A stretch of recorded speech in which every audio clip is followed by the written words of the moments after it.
Human sa duha ka tuig nga paghunong sa Pasigarbo sa Sugbo, gumikan sa pandemya, ning tuiga lang gibalik kini sa tinguha nga buhion ang industriya sa turismo sa matag dakbayan ug munisipalidad sa probinsya sa Sugbo. Nagmalampusong nakuha sa dakbayan sa Carcar Kabkaban Festival ang ilang back-to-back championship sa Pasigarbo sa Sugbo Festivals of Festivals 2022. Gawas niini, ila usab na depensahan ang ilang titulo sa Festival Queen human nakoronahan si Mia Tamayo isip bagong Pasigarbo sa Sugbo Festival Queen 2022. Karong buntaga, sayran tang istorya sa kadaugan, ingon man ang yang nahimong inspirasyon, dinhi lang sa GMA Regional TV Live. Kapuso, karong buntaga atong ilailahon ang bag-ong nakoronahan nga Festival Queen sa Pasigarbo sa Sugbo karong tuiga. Nagrepresentar sa Kabkaban Festival sa Carcar City, Mia Tamayo. Maayong buntag ug maupay na aga, Miss Mia. Kumusta ka ug welcome sa GMA Regional TV Live. Mayong buntag, GMA Regional TV Live. Thank you so much for having me. It's such an honor. Pero Mia, sawa pa nimo naangkon kining kadaugan recently unsa may mga struggles sa mga challenges nga imong naagian before or during sa competition? Knowing that we are the defending champion.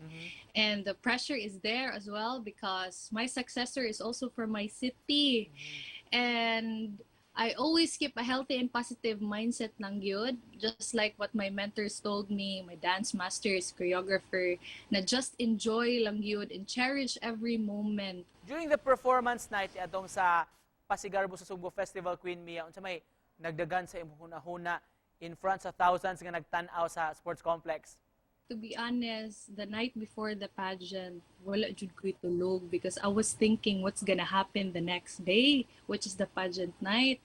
So I asked, pray lang yun ko, no? I always pray lang yun nga, kanang guidance lang yun, and then dili unta ako kulbaan. And then the moment I step on the stage, wa jud ko kulbai, wala gyud as in zero. So that's the time nga wow, ihatag yun ni sa Ginoo para ako agyud ni. So mo to nag-enjoy na lang gyud ko. Grabe gi-enjoy na lang gyud ako, gi-feel ko ang music. So may mga preparations nimo. How long did you prepare for this competition?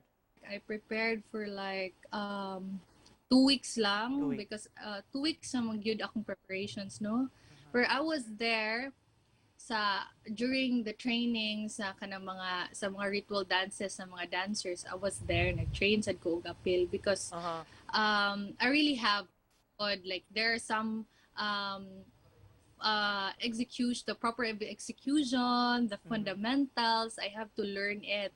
And then what I love about Carcar is that they are the choreographers of Carcar, to mention, the gifts of Carcar are very well disciplined. They don't treat me as a queen, a festival queen, but they also treat me as an equal like the dancers. Para nimo unsa ka isip usa ka Carcaranon, unsa man ka importante ang Kabkaban Festival para ninyo? Ang among festival nagpahinumdum nako isip ka lumad Carcaranon sa pagmahal, pag-amuma sa pagpasigarbo sa among kultura. Most importantly, ang mga tao yun sa Carcar, mauna ang hiyas sa among dakbayan. It's about the people in Carcar. It's the people in Carcar that makes Carcar nice. Doon na ba kay gustong pasalamatan sab sa imong kadaugan, Mia?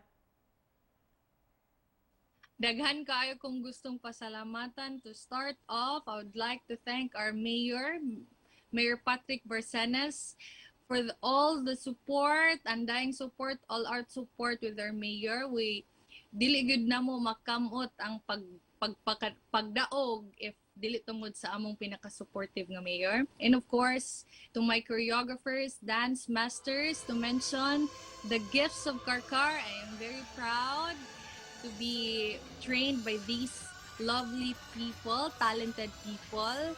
And to all the people in City of Carcar, thank you kaayo sa pagsuporta nako, all out support, good kaayo ni sila. And of course to my mama, to my family and friends, to my team Harvey, and sa tanan nga wala na ko na mention. May we ask for your message of hope sa atong mga kapuso nga nagtan-aw karon?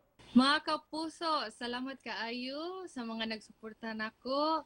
And God bless everybody, and may you continue to support me in my upcoming pageants. And of course, padayon gihapon ang pagsuporta ninyo sa mga upcoming mga Pasigarbo sa atong dakbayan.